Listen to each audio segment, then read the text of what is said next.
friends, we are looking at Middle-earth role-playing game Sea Lords of Gondor, Pelargir and Lebennin, however you want to pronounce it. I know I butcher things terribly. Uh, this this is a map of Pelargir that came with this book. On the back side of this map, of course, is the Anduin Valley, and there we go. See that? The lower Anduin, Gondor, or Minas Tirith up here, Pelargir down here.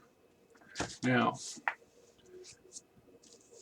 I was so pleased when this supplement came out, when I was able to purchase this, because one of the things it did was open up a window to Gondor, a larger view of Gondor, because from the novels and books we see very little in the books and in the movies about just how big Gondor is and how much resources, manpower it has.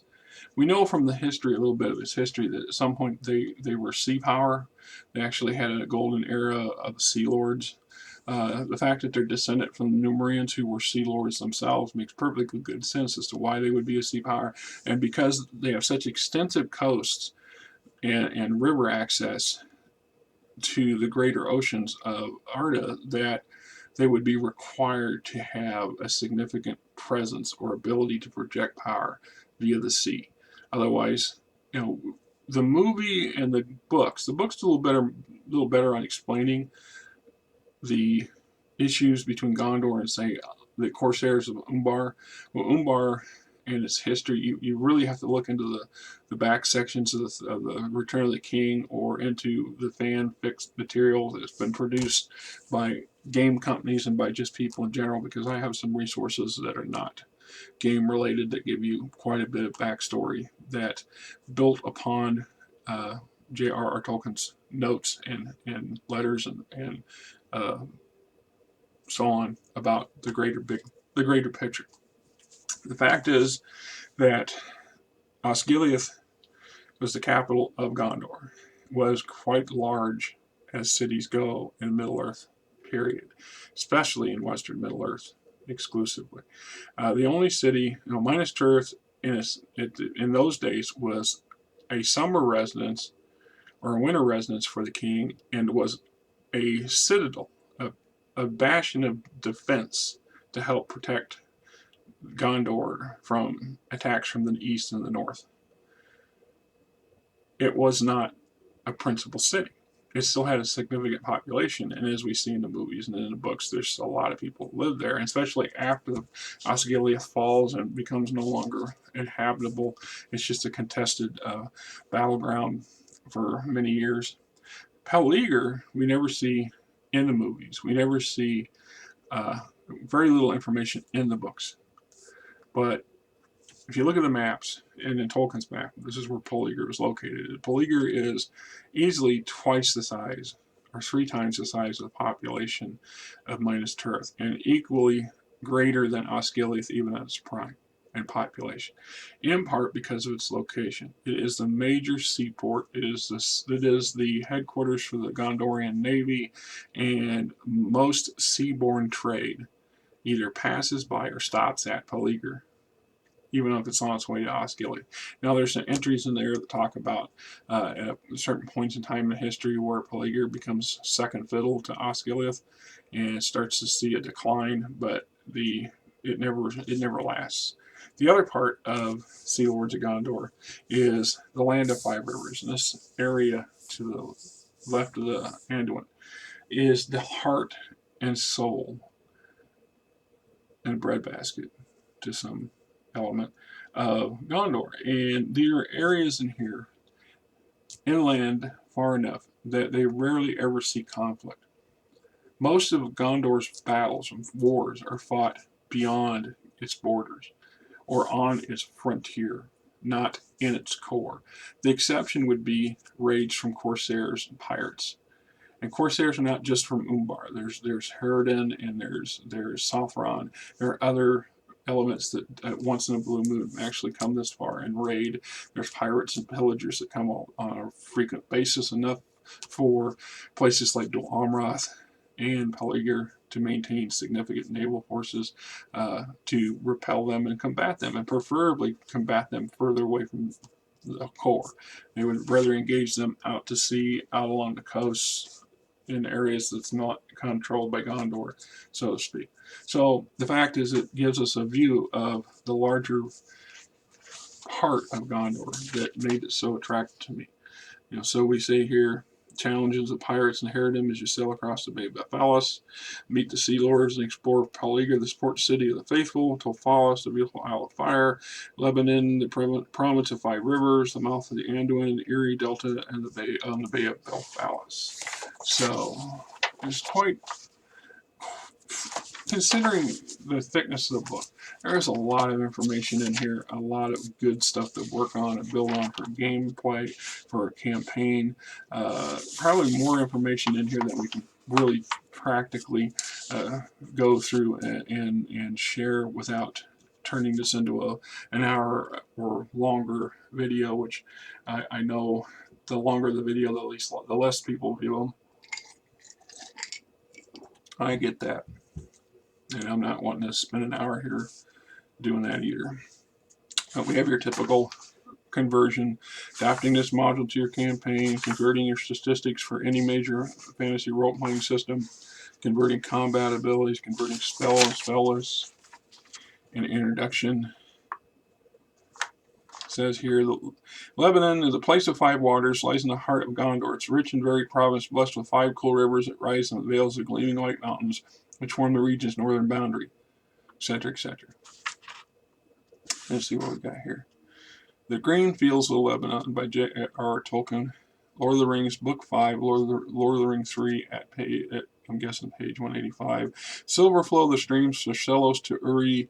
In the green fields of Lebennin, tall grows the grass here. In the wind from the sea, white lilies sway. The golden bells are shaken of Malos and Afrin in the wind from the sea. So we get a history of Lebennin. Its original inhabitants, blah, blah, blah, coming of the Dene Cotis, coming of the Elves, founding of Pelargir, rival Numerians, the decline of the Dene Cotis, the downfall of Nuremberg, the founding of Gondor, establishment of Lebanon, the War of the Last Alliance, decline of Pelargir, ship kings of Gondor, the quiet years of the Golden Age, the schism, the Kin-strife, the Corsairs of Umber, the first Corsair invasion, the Great Plague, the changing years before Third Age 1640, Theodor and Telhamatar Umbersel, I love these names, the slow decline, the Valkoth invasion and the turn southward, the second Corsair invasion, the War of the Ring, and end of the Third Age. So just right here in this two and a half, 3 pages is a huge wealth of history for Gondor itself and its core. The Age of Man. Then we got section 3, the land and water, the borders, mountain valleys, the lower Anduin, the plains, the swamps, the Bay of Belfalis, Tolfalis, the coastal isle. Section 4, climate, weather, water conditions, waves and currents and tides. Section 5 is plants and animals, or flora and fauna, things that you're likely to find and things that might be a problem. Section 5.3 is sea life. 6.0 is the inhabitants, the elves, which are pretty much non-existent by the time of the War of the Ring in Gondor. The Dudain, which is like the woes of the woods to the north. The Dunman, legends of the Dan and Lynn. Lebanon's mountain Dunman, Lebanon's lowland Dunman. The Dunedain culture, politics, and hire. Excuse me a second.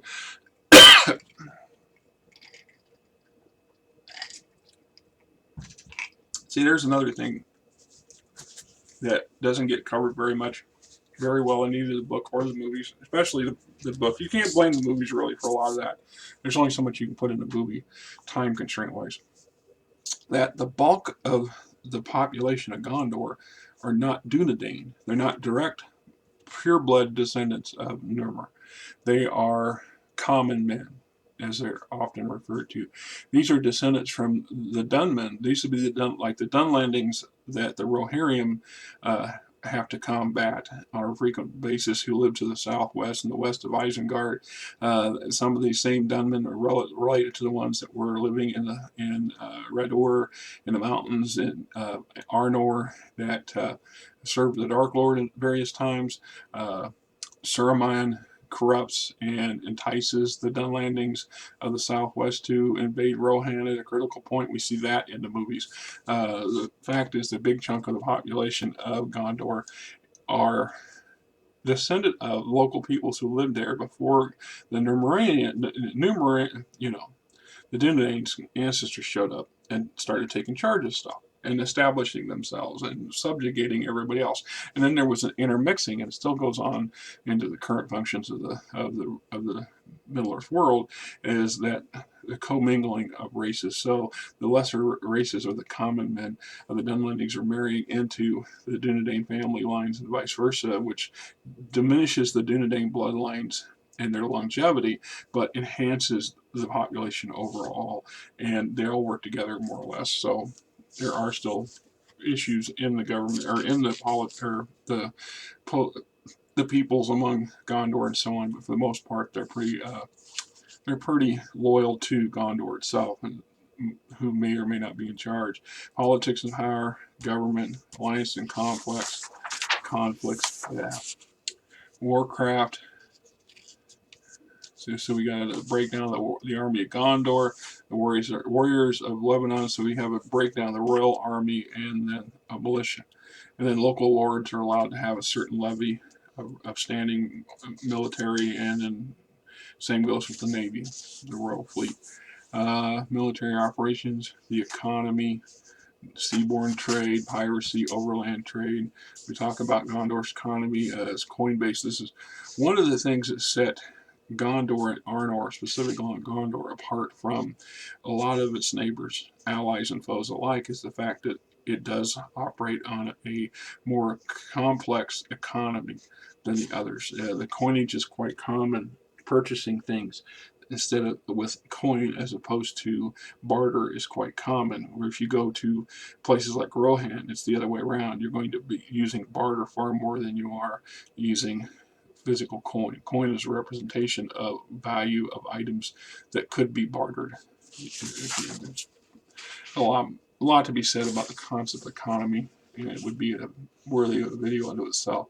So we have Pelargir itself, Pelargir. Depends on how you want to pronounce these words. I look at a word and I pronounce it as I read it. Pelargir. So, and it doesn't sound like it. Sound tough. Overview of the city plan, the Sea Lord's Tower, the inner quarters of the old city, the outer quarters. Then we have a key to the city map, hence, city map, all the main sites and things like this. Sea Lord's Tower, overview of the map, the lesser towns and the surrounding areas. That's all these scatters. And this is one of the things, like I said, the fact that you get the map gives you a much robust idea. That's just how populated Gondor really is. That there's lots of little villages and towns, larger towns that are named, many small locations, but it makes it fairly conducive. Okay, hang on a second. I need to take a pause for a moment. Okay, so you drink too much lemonade, sometimes you have to take a break. Like I said, there are so many smaller towns and communities in Gondor that it represents what, not too much unlike what you'd see in European powers in the Middle Ages when you think of a large, robust country in medieval times, or in this case, fantasy medieval times, that it truly is a kingdom. Or, they don't use the term empire because it's not that big, but I look at the map and I see many settlements on both sides of the river. Now, a lot of these would be abandoned, and towards the War of the Ring, and this area here is rife with Easterlings and Herodin and orcs and so on. Same up here because Minas Ithil is lost, and the Dark Lord's forces grow in strength as every time comes, and at this point the settlements up here become part of Rohan up to a certain point. I think There's a border up here. There's a small river, and this divides the line between Rohan and Gondor proper, because Anorian's still part of Gondor. Clara Andros and other elements in here is still sparsely populated. This map would be probably roughly equal to the 1643 age, roughly 1,000 years prior to the War of the Ring. Mordor itself is not inhabited by Sauron or his minions, although there are plenty of dark things in there. It's still under a watch. Gondor keeps troops and garrisons in key locations in the mountains and in the Undine Valley, like the Morannon, for example. The Black Gates, those two towers were built by Gondor, staffed and stationed by Gondor and Gondorian troops to prevent evil things from returning to Morgoth, or those that still exist there from getting out, and more or less keeping an eye out, an uneasy watchful peace. But this starts to slip and slide and fails completely many centuries before the fall of Osgiliath and the rise of Sauron again. So in that aspect, something to be considered at this point. When most of this is taking place in Arnor, you still have Arthedain contesting against Angmar, the Witch King. Radur is a client state of the Witch Queens, and Cardlin is on the ropes and is or has failed as a country. Then the hobbits still live in Anduin Vale, the Anduin Valley further to the north, and have migrated to the Shire yet, or in the process of doing so. Bree is still Bree. There's at Esgaroth at the Long Lake. The lake town is the old town, not the one that gets burned down by smog. The dwarves are still in Moria. They have not released the Balrog yet. Erebor, the Lonely Mountain, is just an outpost and an oddity and interest to the future of the dwarves, but not the current storyline going on. Quite a lot of stuff goes on these days. Excellent time to have a role-playing game, to role-play campaigns in. So we got an example of one of the local towns. See, at this point, there was a major, I think it's the first Corsair raids.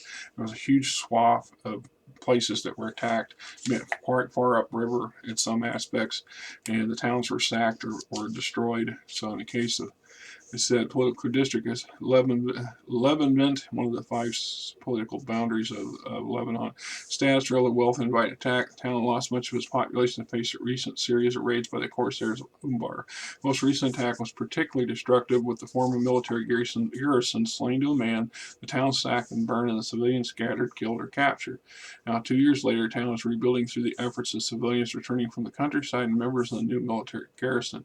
Many ships, Fanalid's famed fishing fleet, say because they had put out to sea as usual the morning of the raid, are back in business. The village seamen are engaged in rebuilding the fort. So, and this happens on a number of the entries in here that show you that even the heart of Gondor is not immune to occasion. Garros, located 15-mile, Lorelad is like Garros is Lorelad is a destroyed fishing village. Unlike the neighboring settlement, though, Lorelad was completely razed. Several years ago, Corsairs torched the entire town, taking a number of prisoners. Gersul, Barthalis,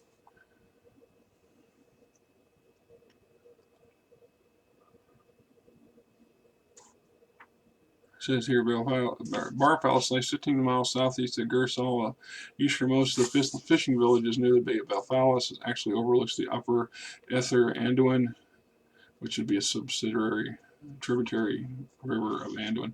It's positioned beside the Terra of Barad Vildar, i.e. the last tower, enables it to claim the honor of being the only fishing village in southern Lebennin, that's Lebennivet, to escape the predations of the Corsairs. Barthalis is unique in other ways as well, for it is a resort of sorts. Old village filled with whitewashed buildings raises over 2-mile-long stretch of sandy beach. In warmer months, folk from the inland come to the town to relax in the pleasant waters. Now, that little comment, the fact that this town actually serves in part as a tourist trap, can give you a larger overview of Gondor proper when it's in its prime, that many of its citizens are fairly well off enough or make a comfortable enough living to actually allow time for leisure. The fact that they could take a couple weeks off in the height of the summer and travel to the coast to spend time in a small town on a beach, that just gives you that kind of flavor or understanding. There's a picture of Barthalos, by the way. Linher, Indor, and Urnell, Marsh Village at Tarlaland, the Marshmen at Ether, Headmen, etc. We got section 11 is Citadel, chapter 11. Citadels of Lebanon. That's Lebennin. Now, to me, it's pronounced similar to Lebanon, in the Mediterranean, but like I said, we're back to I know that my pronunciations are horrific in some people's ears. Lebanon is the home of 21 noteworthy strongholds, include 5 major castles, 2 major tower citadels, 14 lesser holds, watchtowers, fortified beacons, and smaller citadels. Naturally, the largest concentration of these fortifications is in the vulnerable southern districts. This just gives you a taste. I mean, they run down the list of what they are and where they're at, of just how significantly important this region is, how powerful it is economically speaking and size-wise, that it can justify the presence, construction, maintenance, and garrisoning of such a huge number of fortifications. And we break it down a little bit. So the Balagarath is a wooden fortress built deep in the Pelennor swamps. Smugglers, Garron's outfall, Minas Daldor commands the eastern entry of the Garland estuary, set high upon a steep hill, is protected by a cliff on the seaward side, its thick walls imposing setting make one of Lebanon's strongest holds. The master of Minas Daldor swears allegiance to the crown and the order of Lebanon. His country is administered by the legate of Lebanvit, taxes, etc., etc. Then they got a little break in the garrison. Medlin the Medlin strength, the layout of the citadel. So there's the layout of the castle, the basements. Other sites to note: the hill, presence of the hill, the river Runda, entrance to the hill, the layout of the Tor, or the hill, etc. Most of these are going to be, we're getting into the adventures section and suggestions. Cintic tombs, standing stones, Cintic Loken, lies in the mountain valley about 5 miles west of Springs. It spawns the river Selos, the center ancient religious site, as well as being the resting place of the Danish chieftain Omos Lokan, etc., etc. Lots of information. Cage trap. And we got Tolfalos. Tolfalos is a royal march, border region administered by the crown, too unsettled to be a province, yet part of the traditional Gondorian claim. It differs from regions like Lebanon or conquered territories like Harondor or Dorunin. The crown warden oversees the island garrisons that watch the rugged coast, but these caretakers rarely reside on Tolfalos for more than 3 years. Nice little, some bits and pieces. Another one of these locations, fortifications, ships and seafaring. So we get into the key kernel information for seafaring, Gondor sea powers, and I think there's some rules in here for both ship designing and combat at sea. Gondorian seacraft, Seamen of Lebanon, the Royal Fleet of Gondor, the Royal Fleet, the Corsairs, the Herodin. It says Herodin ships hailing from the harbors outside the Firth Umbar rarely threaten the coast of Lebanon. Most are privateers or pirates that ply in gentler coastal waters near the Herod shores. These acting on behalf of the Herodin rather than on personal interest stay close to home. Privateers, pirates, and smugglers. And there's differences in why, what sets them apart. Ship design, coastal water designs, high sea designs. We got to break down the stats for Gondorian ships types.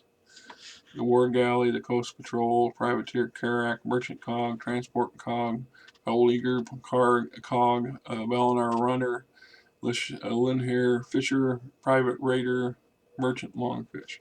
Ships from Lebanon, ships from Umbar and Herod, and their descriptions. We got time scale, initiative, movement, sailing at sea, turning, rowing, ramming, shearing, grappling, wind diagram, ramming table, stats for defenders hold, shear table, chapter 15, suggested adventures. Lots of nice little possible ways of making interest to some of the key locations that they showed on here. Tables for the master military table, so on and so forth. Austria fortifications. Oh, credits. So that, my friends, is Sea Lords of Gondor, Pelargir and Lebennin. This is an awesome game supplement. I have utilized this both in campaigns that run in MERP on occasion, but I also use some of the material in here, especially in the back when we're talking sea war, sea combat, and actions and construction, certain things like this in some of my D&D campaigns, because just having that information makes it easier to operate a seaborne campaign. So this is Rick, and I hope you enjoyed our little element here and somewhat, and hope to continue to do so. I still have quite a few of these left to go, and I'm still working my way through Star Wars, which we'll be coming up to shortly. Till next time.